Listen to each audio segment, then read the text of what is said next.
পড়ছো? বলে কেন সিঁদুর পড়ছি। বলে মা সিঁদুর কেন পরে? বলে সিঁদুর পরে স্বামীর মঙ্গলের জন্য। এদিকে সবাই এদিকে ধ্যান দেন, যারা আসছে ঠিক বসে পড়বে, এদিকে ধ্যান দেন, সময়টা চলে যাচ্ছে। আবার বলছি হরি বল। বললে মা সিঁদুর কেন পরে? বলে স্বামীর মঙ্গলের জন্য পরে। তা তুমি কেন সিঁদুর পড়ছো? বলে এই জন্য তোকে বলো হলো, আমি আমার স্বামী আমার রামচন্দ্রের মঙ্গলের জন্য সিঁদুর পড়ছি। বলে ও তাই নাকি? সিঁদুর পড়লে আমার প্রভু রামচন্দ্রের মঙ্গল হয়? আমি তো জানতাম না। এ হনু জানে না, আমি তো জানতাম না। ঠিক আছে, এই বলে মা সিঁদুর পরে চলে গেছে। হনুমান কি করেছে? সকালবেলা সকাল সকাল স্নান টান করে শুদ্ধ বস্ত্র পরিধান করে মায়ের ঘরে 3 কোটো সিঁদুর ছিল, একেবারে মাথা থেকে পা পর্যন্ত মেখেছে। মেখে মন্দিরে বসে রাম নাম জপ করছে। রাম রাম রাম রাম রাম রাম রাম রাম রাম রাম। রামচন্দ্র মনে মনে করছে বেটা হনু কেন এখনো আসছে না? সকালটা হলেই আমার হনুমান এসে পড়ে। আজকের কি ব্যাপার? কোথায় গেল সীতা? একবার গিয়ে খোঁজ নাও তো দেখি আমার হনু কোথায়। খুঁজতে খুঁজতে খুঁজতে খুঁজতে দেখলো মন্দিরে গিয়ে কে একজন যেন বসে আছে, চিনতে পারছেন।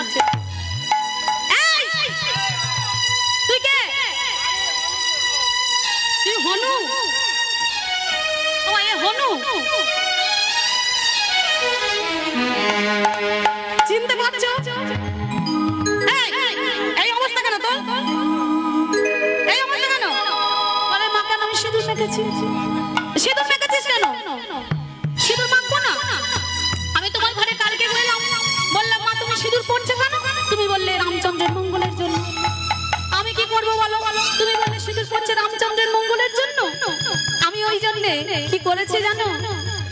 আমি ওই জন্যে আমার প্রভু রামচন্দ্রের মঙ্গলের জন্য তুমি যদি এইটুকু সিঁদুর পরে অত মঙ্গল হয়, আর আমি ওই জন্য সারা শরীরে সিঁদুর মেখে নিয়েছি। বলো আমার রামচন্দ্রে কত মঙ্গল হবে।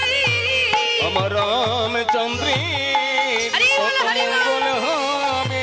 আমার প্রভু ছাড়া আমার কেহ নাই। বলো আমার রামচন্দ্রে কত মঙ্গল হবে। আমার প্রভু ছাড়া কেহ নাই গো রামচন্দ্রে কত মঙ্গল হবে। বলে মা গো কালকে যখন তোমার কাছে গেলাম তুমি বললে সিঁদুর পরলে আমার প্রভু রামচন্দ্রের মঙ্গল হবে। তুমি এইটুকু সিঁদুর পরে যদি তোমার অত মঙ্গল আমার প্রভুর মঙ্গল হয়, তাই তো আমি মাথা থেকে পা পর্যন্ত সিঁদুর মেখে রাম নাম জপ করছি। না জানি আমার প্রভুর কত মঙ্গল হবে। যেই না এই কথা বলেছি, মা সীতার গলায় একটা মুক্তোর মালা ছিল। মালাটা নিয়ে হনুমানের কথা সন্তুষ্ট হয়ে যেহেতু রামচন্দ্রের সেবার জন্য পড়েছে, হনুমানকে একটা মালা পরিয়ে দিয়েছে, মুক্তোর মালা। মালাটা খুলে হনুমান নিয়ে ছিঁড়ে ছিঁড়ে শুকে শুকে দেখে হচ্ছে না। এইবারে একটা একটা করে মুক্তো নিয়ে কামড়ে কামড়ে দেখছে, আর মুক্তোগুলো ফেলে দিচ্ছে, দেখছে ফেলে দিচ্ছে। সীতা মা বলছে হনু কি ব্যাপার, তুই মুক্তোগুলো এরকম করে নষ্ট করছিস কেন? বলে কেন আমি নষ্ট করলাম জানো? ওই একটা মুক্তো নিয়ে আমি শুকে দেখলাম রামচন্দ্রের কোনো গন্ধ নেই। আর একটা মুক্তো নিয়ে আমি কামড়ে দেখলাম রামচন্দ্রের কোনো স্বাদ নেই। যে মালাতে আমার রামচন্দ্র থাকে না, যে মালা পড়লে আমার রামচন্দ্র দেখা দেয় না। তবে বলো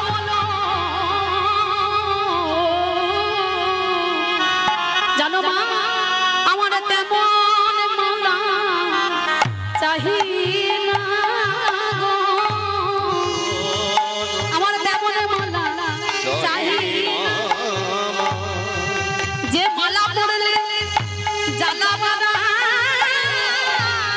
আমার তেমন মালা চাহি না গো। এই বলে হনুমান মালাটাকে নিয়ে টান মেরে ছিঁড়ে ফেলে দিয়েছে। মালার ফুলগুলো শুকে শুকে দেখলাম আমার রামচন্দ্রের গন্ধ নেই। গালে জিহ্বায় দিয়ে দেখলাম রামচন্দ্রের কোনো স্বাদ নেই। মালায় আমার কি হবে? যেই না টান মেরে ছিঁড়ে দিয়েছে, সীতা মারাকে গিয়ে বলে যাও হনুমান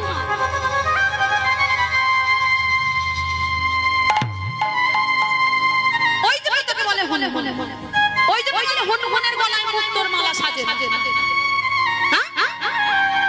তোর কথা শুনে খুশি হয়ে আমি মুক্তোর মালাটা দিলাম, এত সুন্দর দামি মুক্তোর মালা তুই ছিঁড়ে ফেলে তাহলে ফেলবো না, কি করবো? ওই মালার মধ্যে তোমার রামচন্দ্রের কোনো অস্তিত্ব নেই। রামচন্দ্রের অস্তিত্ব নেই, তা তোমার রামচন্দ্র কোথায় আছে? কেন আমার রামচন্দ্র আমার পক্ষ মাঝে আছে? বলে দেখাতে পারবি? হ্যাঁ দেখাতে পারবো। আমার প্রভু রামচন্দ্র যদি আমায় কৃপা করে আমি দেখাতে পারবো। এই বলে জয় সিয়ারাম বলে এই নখ দিয়ে, ধারালো নখ দিয়ে বক্ষটাকে দ্বিদীর্ণ করে কি দেখালো? দেখে রামের সীতা যুগলে বসে আছে, দেখে রামে সীতা যুগলে বসে আছে,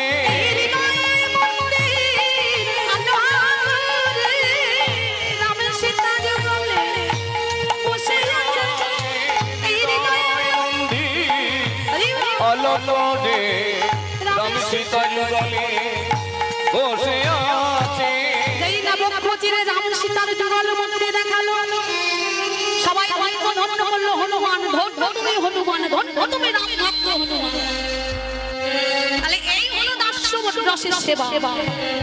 এই হনুমান দাস্য রসের সেবা করেছিল, প্রভু রামচন্দ্রকে প্রভু জ্ঞান করেছিল আর নিজে দাস সেবা করেছিল। তাহলে দুটো রসের কথা জানলাম, কি কি রস? ওই কেনে শুনছো দেখি কি কি রস জানলাম? হ্যাঁ দেখি কে কে শুনেছো?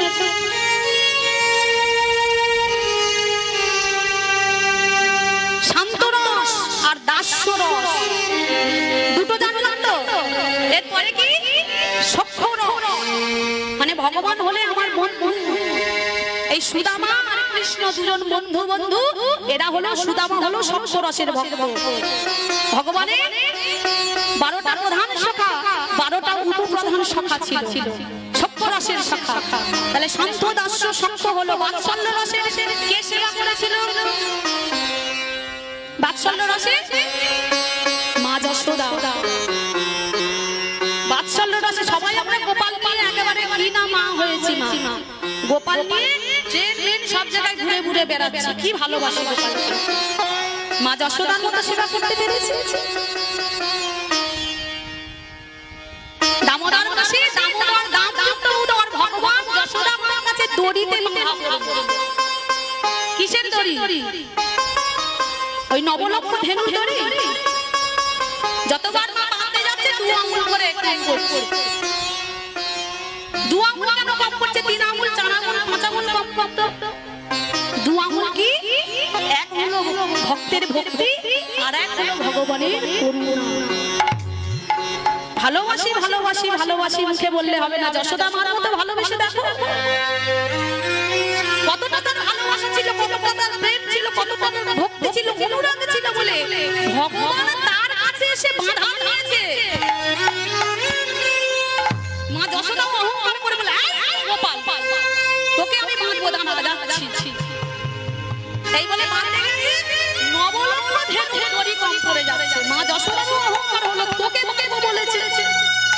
এইটা ভগবানের সহ্য হলো না। তুমি আমায় বলবে, আমি যদি না কৃপা করে ধরা দিই, তুমি আমায় বলবে? নিজের মায়ের অহংকার চূর্ণ করে দিল। নবলক্ষ ধেনুর দড়ি নিয়ে এসে যখন 2 আঙ্গুল করে কম পড়ে যাচ্ছে, তখন মা যশোদা গোপালের কাছে কাঁদতে বসেছে। ভগবান দুটো জিনিস সহ্য করতে পারে না, এক হলো ভক্তের অহংকার আর এক হলো ভক্তের চোখের জল। এতক্ষণ অহংকার করেছিল তাই ভগবান ধরা দেয়নি। এইবারে যে মা যশোদা গোপালের কাছে গিয়ে কাঁদতে বসেছে, গোপাল তুই আমার কাছে ধরা দে, গোপাল তুই আমার কাছে ধরা দে। আমি যে তোকে বড় আশা করে বাঁধবো বলেছি, আমি তোকে বাঁধবো একবার। ভগবান অমনি সঙ্গে সঙ্গে মা যশোদার হাতে বাঁধা পড়ে পড়ল। 2 আঙ্গুল দড়িটা হলো ভক্তের ভক্তি, ভগবানের করুণা। কৃপা করো কৃপা করো কৃপা করো বললে হবে না, করে পাওয়া তার নাম কৃপা। আগে করো ভগবানের জন্য, তবে তো পাবে। তাহলে এই হলো বাৎসল্য রসের সেবা। আর মধুর রসের সেবা কে করেছিল? আপনি আমি সবাই জানি। কে গো? মধুর রসের সেবা কে করেছিল? যারা মনে করে আমার ভগবান প্রিয়তম, আমি প্রিয়তমা, বা ভগবান প্রিয়তমা, আমি প্রিয়তম। মধুর রসের সেবা করেছিল আমার রাধা রানী, মীরাবাই, এরা মধুর রসের সেবা করেছিল। সর্বাত্মা দিয়ে ভগবানকে সেবা করেছিল। এ সেবা অনেক উচ্চ মার্গের, এখানে পৌঁছানো অনেক সমস্যা, এতটা সহজ জিনিস নয়। তাহলে পাঁচটা রসের মধ্যে একটা রসের সেবা করলেই হবে। আজকের যে রসের সেবার কথা আমরা শুনতে বসেছি সেটা হলো সখ্য রসের সেবা। ভগবানের সখা সুদামা, এই সুদামা ভগবানকে কতটা ভালোবেসেছিল, কতটা কষ্ট পেয়েছিল বলে ভগবানকে পেয়েছিল, এটা আমরা জানবো। তারা আগে জানতো ভগবান আজকে কোথায় আছে, মা যশোদার কাছে। আহা বসে আমার কোলে,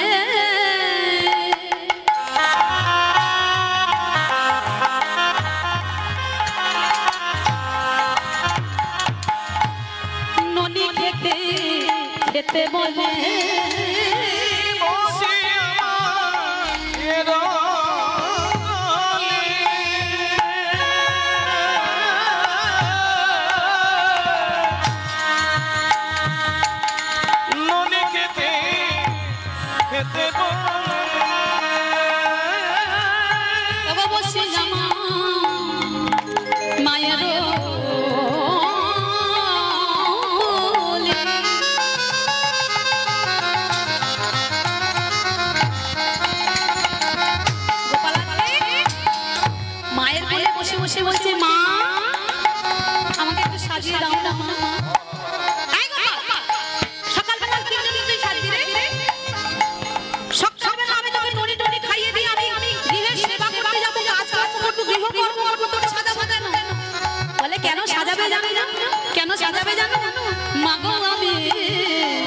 চড়াবো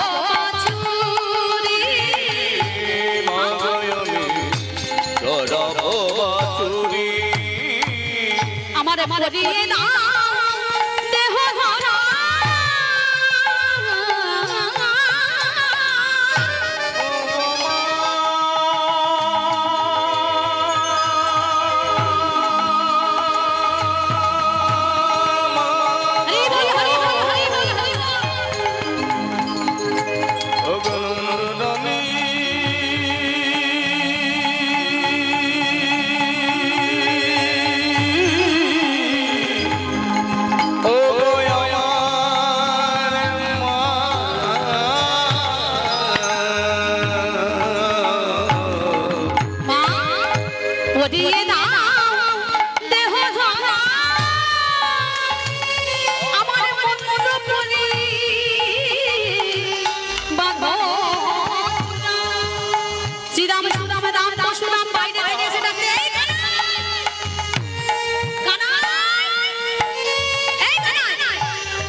শুধু একবার মা আছে, আমাদের কি মা নেই ভাই? তোর এখন শুধু মা আছে, আমাদের মা নেই? বলে আরে বাবা, আমি তো কখন থেকে মাকে বলছি আমায় ধরা পড়িয়ে দাও, ধরা পড়িয়ে দাও, চূড়া মেরে দাও, ধরা পড়িয়ে দাও, কিছুতেই দিচ্ছে না। জানিস সুদাম, জানিস সুদাম, কেন যেতে পারছি না? আমি ধরায় ধরা পড়ে আছি।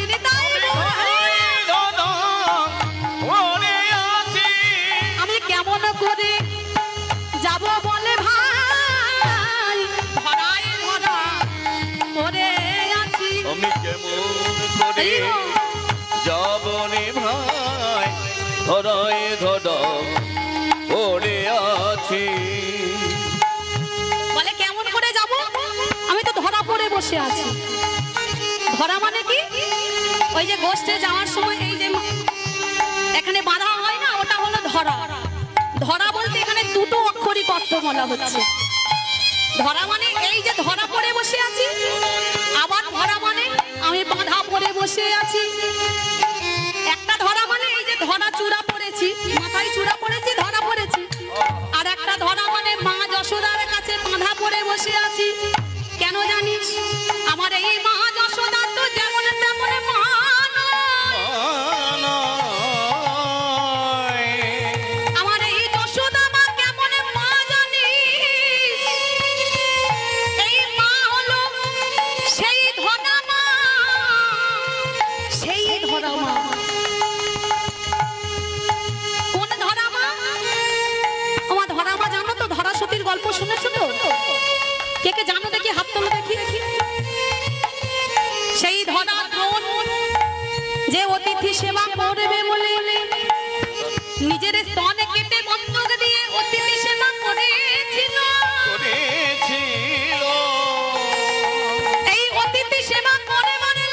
এক মুষ্টি চাল মিলল না, তখন ভগবানের ইশারায় শিব দোকান করে বসে আছে।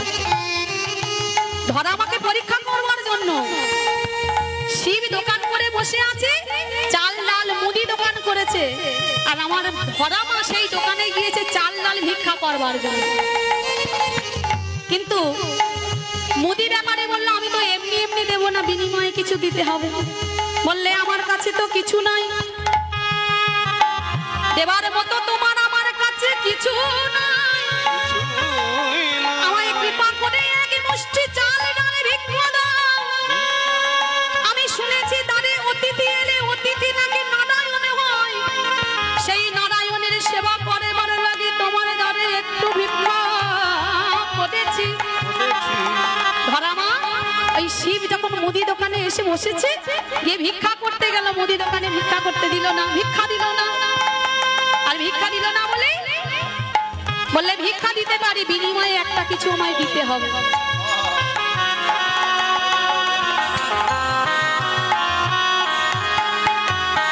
হরি বল হরি বল হরি বল, ভিক্ষা দিতে পারি, তার বিনিময়ে কিছু একটা দিতে হবে। তুমি ত্রিশন্ত অঙ্গীকার করো, আমি যা চাইবো তাই দেবে। বলে আমি আগেই বলেছি আমার দেওয়ার মতো কিছু নেই, যদি আমার থাকে দেওয়ার মতো তাহলে আমার এই জীবনটা পর্যন্ত আমি দিতে রাজি আছি, আমার অতিথি নারায়ণকে সেবা করবার জন্য। বললে তোমার জীবন নিয়ে আমার কি হবে, জীবন চাই না, দিতে যদি হয় তোমার একটা স্তন কেটে বন্ধক দাও। ধরামা বলল আমি তোমায় পুত্র জ্ঞানে ডেকেছিলাম, তোমায় পুত্র বলে যখন ডেকেছি, তখন আমার এই পয়োধর পাওয়ার তোমার অধিকার আছে। দাও আমাকে অস্ত্র দাও, আমার এই পয়োধরের বিনিময়ে যদি আমার অতিথি নারায়ণের সেবা, তাহলে আমি সেই পয়োধর তোমার কাছে বন্ধক রাখবো। তাই তো হারালো অস্ত্র দিয়ে একটা স্তনে কেটে মুদি দোকানে বন্ধক দিয়ে বললো এবার আমায় চাল ডাল দাও। সেই চাল ডাল নিয়ে যন্ত্রণায় ছটফট করতে করতে গিয়ে রন্ধন করে যখন নারায়ণকে সেবা দিয়েছি, তখন এক বিন্দু রুধির মাটিতে পড়লো, আর সেই অতিথি রূপে নারায়ণ বলল মা গো, তুমি কি জানো না নারীর অসুচি অবস্থায় অতিথি সেবা দিতে নেই। বলে বাবা আমি তো অসুচি নই, তাহলে রুধির বিন্দু কেন মাটিতে পড়লো? বলে কেন পড়লো জানো, আমি তোমাদের মতো অতিথি রূপে নারায়ণকে সেবা করে আমার একটা স্থানে বন্ধক রেখেছি।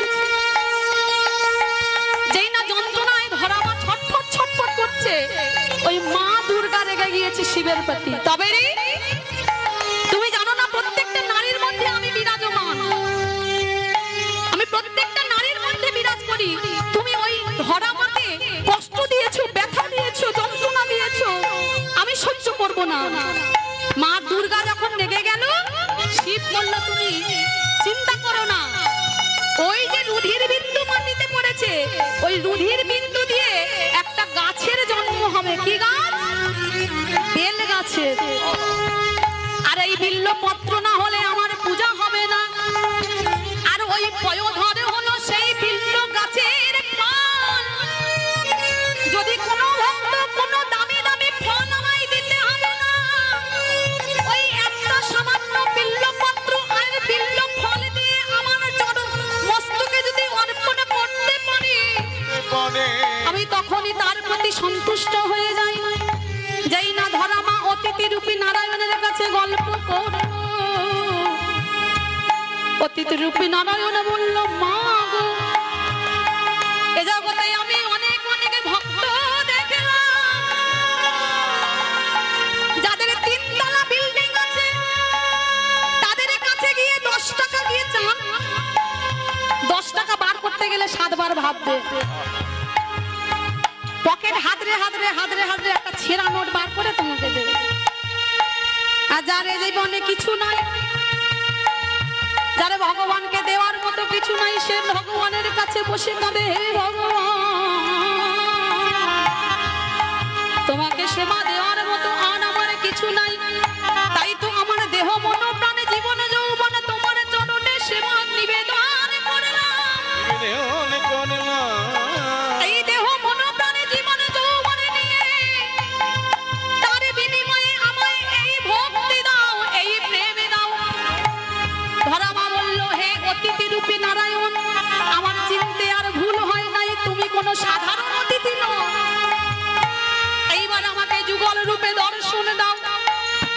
যেই না যুগল রূপে দর্শন দিল, ধরামাকে বলল, বলো মা তুমি কি চাও? বলে, আমি অন্য কিছু চাই না, এ জন্মে আমি একটা স্তন দিয়ে তোমার সেবা দিলাম, এবার আমাকে আশীর্বাদ দাও যেন যুগল স্তনে বাঁধতে পারি। এ জন্মে একটা স্তনে দিয়ে সেবা করলাম, যেন যুগল স্তনে বাঁধতে পারি। একটা কম দিয়ে সেবা করলাম, যুগল সঙ্গে বাঁধিতে পারি। যেই না এই কথা বলল, ভগবান বলল, তাই হবে তথাস্তু। আর কি চাও? বলে, আর একটা বর দে। এ জন্মে আমি ভিখারি হয়েছি, পরের জন্মে আমি আর ভিখারি হব না, আমি রাজরানী হব। আর রাজরানী হয়ে যত যত ভক্ত আমার কাছে আসবে, যা চাইবে যেন আমি তাই দিতে পারি। এ জন্মে একটু সেবা দেওয়ার জন্য কত না আকুতি মিনতি তোর কাছে করি, আমি দিতে পারি না, কিছু নেই, আমাকে এই আশীর্বাদ কর, এর পরের জন্মে যেন আমি রাজরানী হই। আর এ জন্মে একটা স্তন বন্ধক দিয়ে তোকে সেবা করেছি, এইবার আমাকে আশীর্বাদ কর, পরের জন্মে যেন যুগল স্তন দিয়ে তোকে সেবা করতে পারি। তাই তো সেই ধরামা হয়েছে আমার যশোদা মা।